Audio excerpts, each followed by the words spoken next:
দেখো বন্ধু, আমরা সবসময় পজিটিভ থাকতে পারি না। আমরা সারা দিনে কখনো পজিটিভ সিচুয়েশন, কখনো নেগেটিভ সিচুয়েশন, এই দুটোর মধ্যে ব্যালেন্সিং করে আমরা চলি।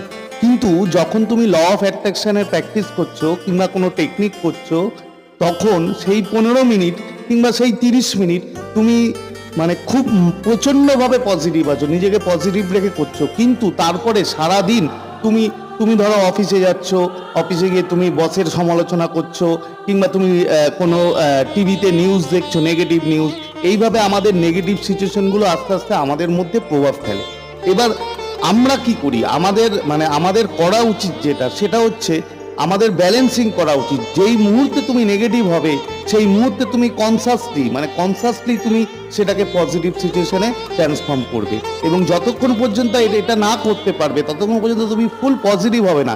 এবং এই কারণেই আমাদের যে টেকনিকগুলো কাজ করে না। তো আমরা